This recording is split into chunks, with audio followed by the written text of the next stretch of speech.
মুসলিমের যেটা সবচাইতে বেশি দরকার, যেটা উঠতে বসতে সর্বদাই লাগে, সূরা ফাতিহা উম্মুল কুরআন, যেই সূরাকে বলা হয়েছে কোরআনের মা। সূরাতুশ শিফা, যেই সূরাকে বলা হয়েছে, যেই সূরা পড়ে অন্য কাউকে ফুঁক দিলে, চাই সেটা যে কোনো ধরনের অসুখ হোক না কেন, আল্লাহ পাক চাহে তো সে সুস্থ হয়ে যায়। এই সূরাটা পর্যন্ত আমরা সহি শুদ্ধভাবে শিক্ষা করতে পারি নাই। আমরা বিরত হয়ে গেছি, এখন পর্যন্ত সেই সূরাকে একটু চেষ্টা করি না যে আমার এই সূরাটা শিক্ষা করতে হবে। একটু যদি অন্তরের মধ্যে, দিলের মধ্যে একটু মনোভাব লইয়া যদি একটু কাজ করে যে আমি একজন মুসলিম, মুসলিম মায়ের গর্ভে জন্মগ্রহণ করলাম, কিন্তু একজন খ্রিস্টানের সামনে যদি আমাকে দাঁড় করিয়ে দেওয়া হয় আর যদি বলা হয় তুমি সূরা ফাতিহাটা একটু তেলাওয়াত করো, আমার মনে হয় যে খ্রিস্টান ব্যক্তি সূরা ফাতিহা যতটুক সহি শুদ্ধভাবে পড়তে পারবে, একজন আম মুসলিম সে সহি শুদ্ধভাবে সেই সূরা ফাতিহা পড়তে পারবে না। খুবই দুঃখজনক ব্যাপার।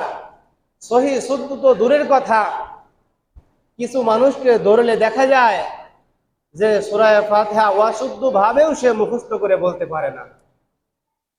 সেটা অশুদ্ধ হোক, আমাদের যুবক ভাইদেরকেও দেখা যাবে, আবার মুরব্বীরা তো আছেই, মুরব্বীরা অনেকেই আছে যে অশুদ্ধ ভাবেও পড়তে পারে না।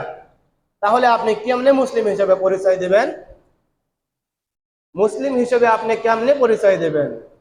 নামাজে আসছেন, যদি সহি শুদ্ধভাবে কোরআন না পড়তে পারেন, সূরা ফাতিহা না জানেন, তাহলে সেই ছোট্ট থেকে আজ পর্যন্ত আপনি যত নামাজ পড়েছেন, মনে রাখেন যে আপনার নামাজ এক ওয়াক্ত তো দূরের থাক, এক রাকাত পর্যন্ত আল্লাহ দরবারে কবুল হয় নাই।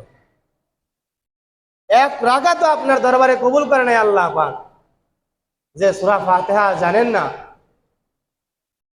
আপনারা তো শুধু ইমামের পিছনে দাঁড়ায়া যান, ইমামের উপরে দায়িত্ব দিয়ে দাঁড়ায়া যান যে ইমাম সাহেব তেলাওয়াত করতেছে, আমরা ইমামের পিছনে নামাজ পড়তেছি, নামাজ হয়ে যাচ্ছে।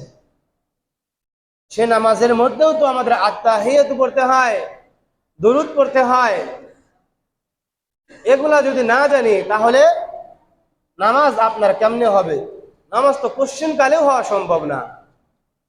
শুধু ইমামের উপরে দায় দিয়ে দাঁড়ালেই নামাজ হয় না। আবার সুন্নত যত নামাজ আছে, বেতের নামাজ, এগুলা একাকিত্ব পড়তে হয়, এগুলার মধ্যে সূরা কিরাত পড়তে হয়, দোয়া কুনুত পড়তে হয়।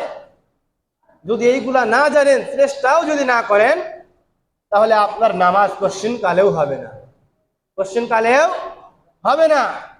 নামাজ পড়তে পড়তে কপাল গর্ত করে ফেললেও, নামাজ পড়তে পড়তে আপনি কোশ্চিন কালে মসজিদ থেকে বের হন নাই, সর্বদাই মসজিদে নামাজ পড়তেছেন, মনে রাখবেন যে আপনার নামাজ এক ওয়াক্ত, এক রাকাতও আল্লাহর দরবারে কবুল হয় নাই।